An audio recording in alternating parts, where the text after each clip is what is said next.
We've looked at reasons for doing philosophy, and we've responded to objections against doing philosophy, but what we really wanted to know was, what is philosophy? So why go down such a rabbit trail? Let's consider.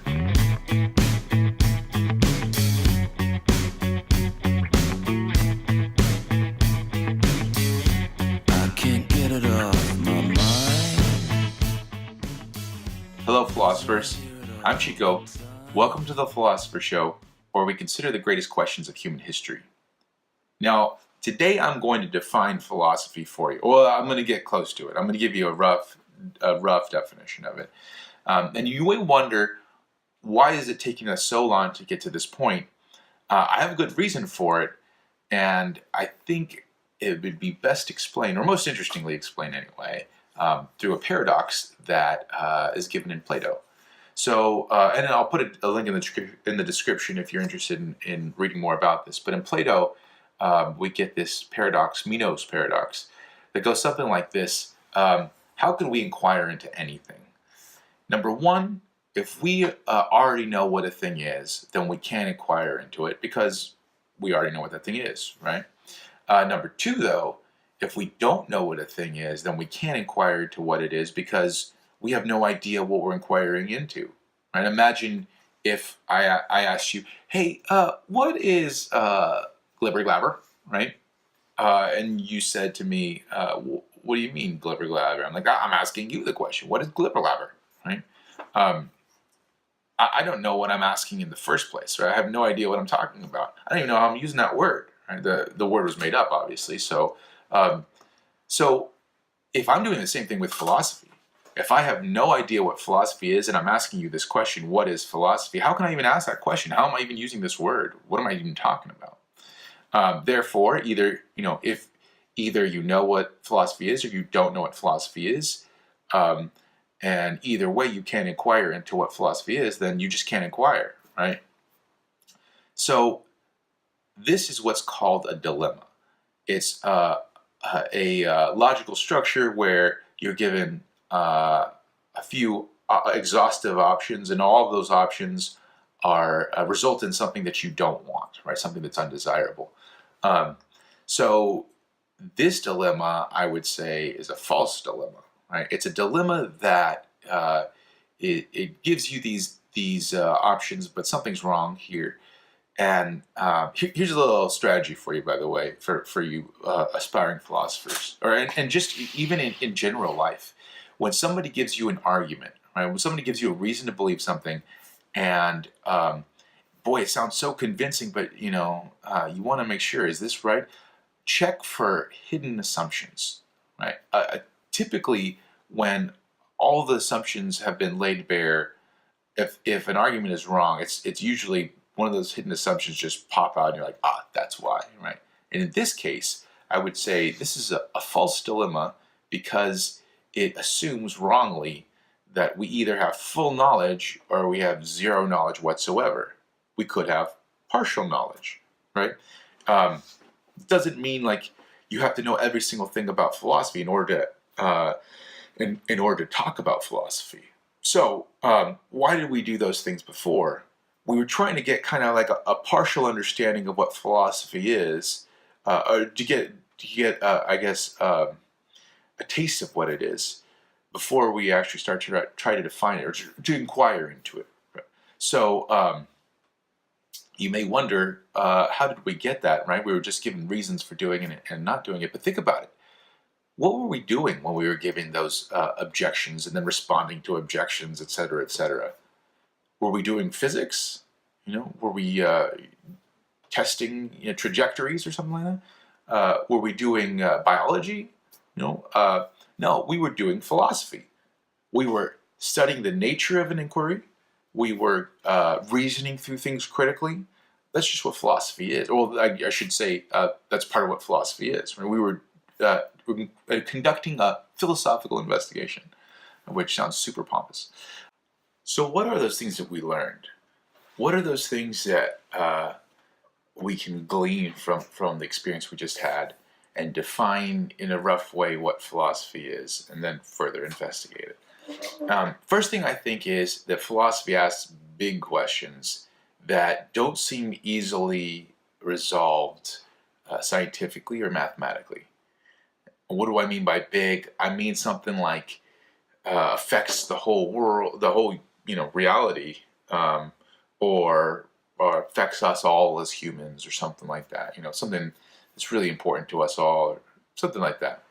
And because they are so big, because they are important to us all, they kind of carry their own justification for why we should ask these questions in the first place. So, for example, we talked about, uh, how can a life be meaningful, right? I had a video on that and a further blog post. Um, and then what else? How do we make tough decisions? Ethics, right? That's one of those. That was just in the philosopher.com, just a blog post. I didn't put a video on that one. How do you truly know somebody? How do we get to who a true person truly is? Check out the video on that too. That I think is a good one. Yeah, those are questions that we all want to know, and it seems like those affect our whole lives. So these are questions that are big and that we want to explore. And a lot of philosophy is not going to be those, like really existentially important questions. But interestingly enough, a lot of philosophy will have something to do with those eventually. Yeah, they seem to affect the world at large. And for that reason, it seems like we want to ask these questions.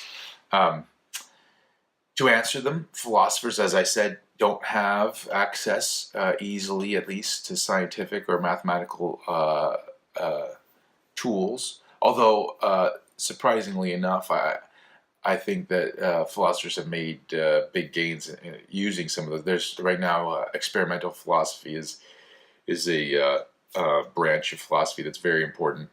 Or I should say very upcoming and interesting, and math has been applied to philosophy copiously. And from the beginning, actually, if you ever study Pythagoras, that guy, at least there are hints and gleamings that he's got some kind of connection between math and philosophy the whole time. In any case, philosophers typically have to rely heavily on just their reasoning alone, right? Through logic and through analysis. They are analyzing concepts to what exactly do we mean by these concepts, honing them so we're not talking past each other and making mistakes. For example, in the what is meaning, I didn't talk about this, but an interesting question I think is we use that word meaning to talk both about the meaning of words and the meaning of life.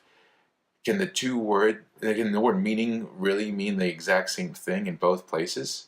And if not, then when we say meaning of life, what do we mean? Which sounds really annoying. Like, what do we mean by meaning? And in fact, Neil deGrasse Tyson complained about that. It ridiculed philosophers for that. But think about that, like the meaning of life. Isn't that kind of an important question? I mean, I'd want to know. I mean, maybe there's, like I said before, maybe there is no meaning of life, but it seems like we're driven by that question. So at the very least, we want to know, what in the world are we asking ourselves? I think that's important. I think most people will find that important. But yeah, so we have to rely heavily on critical analysis and logic, and I like to liken it to logic. That is to kind of like math is the language of physics. Logic tends to be the language of philosophy. It seems like it's how we describe all the things that we're talking about, in precise terms, and it's how we come to our conclusions. So, what are those questions that philosophy pursues? We've seen some of them already. Questions like, what is knowledge? Right?